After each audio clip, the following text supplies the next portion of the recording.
of the team. And Tua had some wild comments. Yeah, it's about time. Interesting. Well, we'll debate. We'll debate. Tyreek can't play without Tua. Run the numbers. What's Tua done without Tyreek? What's he done? Win a national championship. Okay.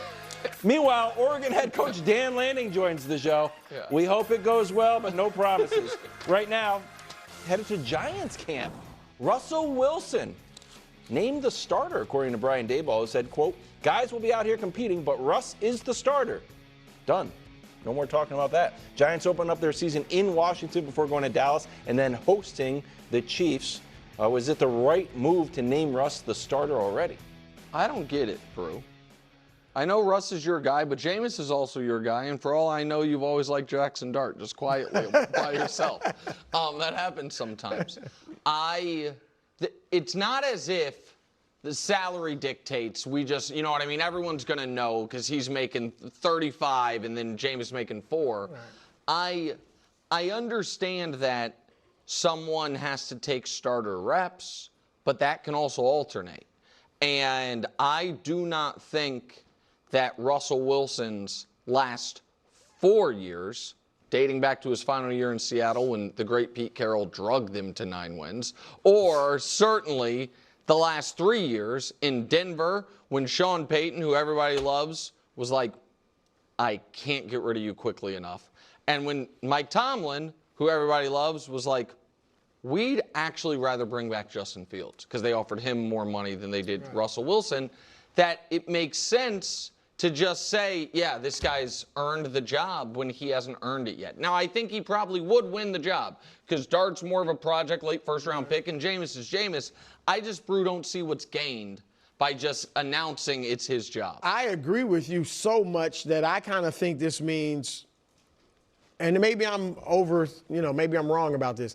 I think it means he's starting camp as our starter. He's first on the depth chart. He will get most of the starters' reps, but it's still a competition. That's how I'm taking it. Because I agree that it doesn't make, why in the world do you have to pencil in or write it in pen right now that Russell Wilson's the starter? I agree with you. I think he would win the job, but I don't think you need to go into camp like this. He hasn't been good enough the last few years where he just automatically gets the job.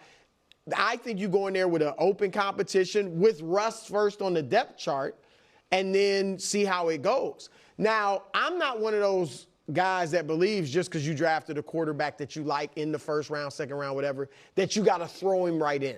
Correct. I mean, Patrick Mahomes, Tom Brady, Aaron Rodgers, they sat their first year. So if they can sit their first year, anybody can sit his first year. I think a lot of quarterbacks would benefit from that.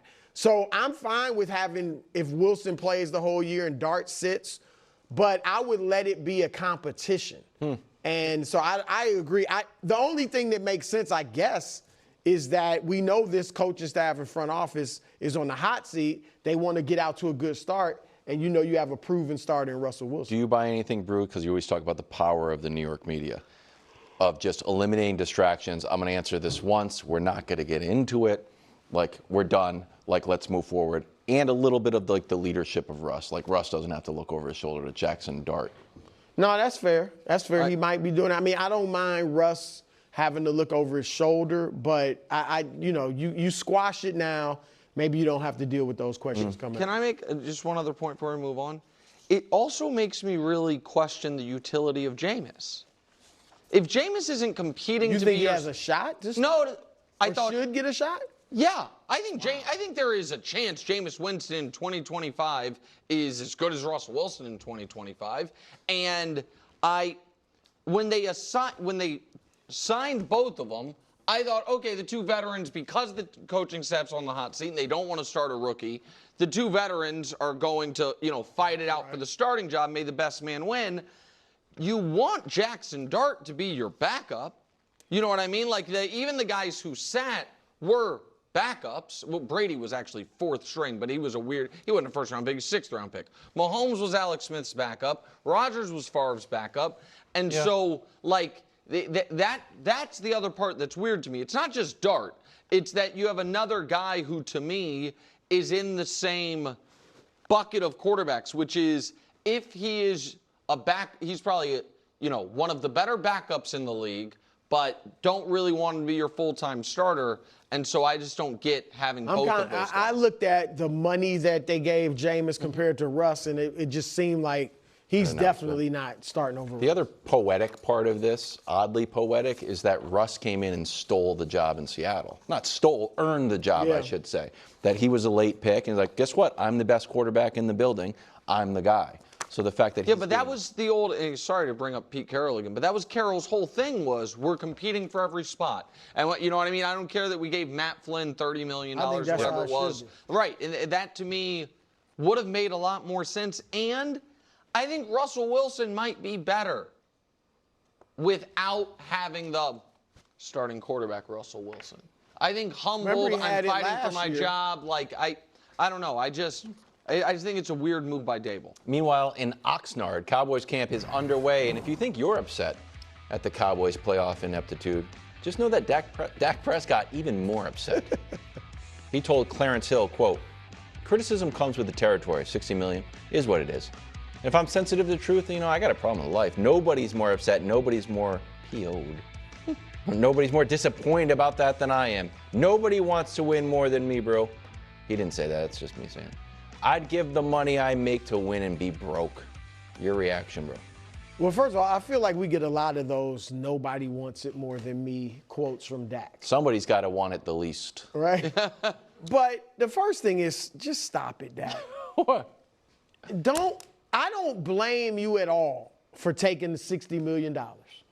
But don't insult our intelligence and say, I would give up the money to win and be broke. And I get it. You kind of don't mean it literally. No, I think he's just. But you could have taken $45 million and left room for other top players. You could have taken $50 million and left money for other top players. You had to go get 60. Again, I'm fine with that. Not mad at you at all. But don't sit here and say that doesn't matter. It clearly matters. Well, and it's also, the thing is this. The NFL is not the NBA. The NBA, you can't redo deals. You know what I mean? Your deal is your deal. The NFL, you can restructure anytime you want. You know what I mean? Any moment you want, you are, because teams make players do it all the time. Like, we're going to cut you unless you take a massive pay cut. So Dak literally could go to Jerry today and be like, you know what, I've thought about it.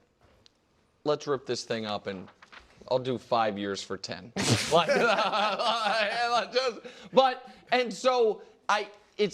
obviously not literal. The now is to be charitable. Here's a reading of it.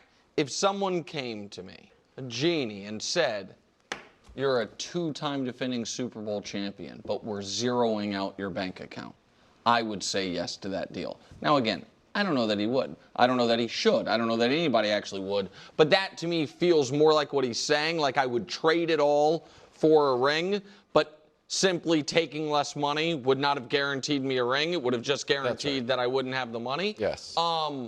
But it is a bit of a ham-fisted quote in a hard-capped league when at any point you can take less money. And so I don't really buy it. Finally, Commanders camp. Missing Terry McLaurin. He's unhappy. Last week he said it's hard to see how he'd step on the field without some progress in the negotiations on the last year of a 3-year, $68 million deal. So, Brew, I'm going to ask you the question, then I'm going to show you a full screen. Our question is, should Jaden be worried? Here are the stats. When Jaden is targeting Terry McLaurin, his completion percentage 66, 1,100 yards, yards per pass 9.5, 15 touchdowns with a passer rating of 128. That's second best in the league behind only Goff and Amon-Ra St. Brown. So, should Jaden be worried? Oh, I thought you might have one that shows his numbers without McLaurin. Oh. That would have been bad job, Wilds. Gosh, you really Josh, am I right, though? I just got embarrassed. I'd like to see a comparison. Well, what do you want me to do, buddy? I'm just saying his numbers were great. It's a overall. good stat. Maybe. It's a good stat, but maybe it was close to as good without McLaurin. I'm sure it wasn't. Josh, was he good without McLaurin? See how quickly targeting other guys. Give me a break. He had a 115. So then when he's not targeting McLaurin, it's like a little over 100. All right, let him go then. If this is the type of attitude, you can come join the Patriots. We got plenty of cap space. You should be concerned because he's your best receiver, obviously, and you're a deep ball thrower. He's your best deep ball threat. One of the greatest deep ball threats in the league. So 91.8 when targeting everyone else. Okay, so they're see that. You know what? That's great. They should be really. I need to be pushed. I appreciate There you go. That. That's see? called iron sharpens That's iron. the Ben You don't Johnson. do that. I put up a stat. You're just like, oh, that's interesting. This guy's trying to make me better. You're right. In the history of the show, I think that's the first time ever someone's put up a full screen that they had made, and the response was, "Why Where's isn't there the rest? more? Where's the?" Well, you know, I cut my teeth at the New York. That's right. Yeah, I'm getting better at being here. Go ahead, bro. But no, look. Here's the baffling thing, and I think McLaurin is great. I don't think he's, top 5 receiver in the league. So I get that you might not want to give that money. But you don't want to give that money up. But this is the benefit. When you have a quarterback who's really good in his rookie scale, this is what you're supposed to do. You're not paying him much, That's right. So you go out and pay the other guys But so you can maybe win a Super Bowl. They kind of have, though. Yeah, they Tunsil and they traded done for some Laramie things, Debo. Tunsil. They've done a lot to upgrade the offense. But they got to get McLaurin. And they will. No, right. I sure think that this is going to be one of those deals where he gets either a nominal raise or what, you know what I mean? I don't think this is going to be all of a sudden Terry McLaurin, gets a brand new, between T. Higgins and Jamar Chase deal. Yeah. It is interesting to me, though, Wilds, that he's flat not there. That he is, and once you cross that Rubicon in the new CBA NFL, where it's $50,000 a day and the team is not allowed to forgive those fines, you back yourself into a bit of a corner at times. This is what happened with my guy Chris Jones when he so badly just wanted to be back playing for the Chiefs 2 years ago. $50,000. So by the end of the week, he could be down $250. Yeah. Well, I'm just saying it's a lot of money if you're only making. He's making a decent amount of money. No, he's on a second contract. He's on a 3-year, $68 million deal. But that again, losing $250,000 in a week, you're I can't. If you miss that's what happens. If you miss all of training camp, it's about $1 million. And you know what I mean? Like that's real money. It doesn't matter how much money you make. Yep. And then you feel like, well, now I need a new deal just to be whole on the previous thing. Yes. And so it can be really tricky. I also think, now I felt this way, and it's weird, because I felt this way about the Texans and Packers last year, that I thought they got, were maybe a little overvalued based on the great first year by their young quarterbacks, making the playoffs, winning a playoff game, and that they were both due for a bit of, at least one of them was going to fall flat. Oddly, it feels like they both regressed teams-wise from where we expected, but they both ended up making the playoffs, and the Texans even won a playoff game. But so it was kind of right and wrong. I'm worried about the Commanders. I just feel like they have the biggest variance of realistic outcomes just about any team in the league. You know what I mean? I think it is totally in play they make the Super Bowl, and I think it is totally in play they go 7-10. And I know that sounds like a total cop-out of a take, but when so much of your year was, I can't believe they won that game. You know what I mean? The Jaden magic at the end, that usually, evens out a bit. Right. When Jaden had, one of the greatest rookie seasons ever, does that even out a bit? I still think the defense is problematic. They traded for Marshawn Lattimore. He had trouble staying healthy. He then was awful.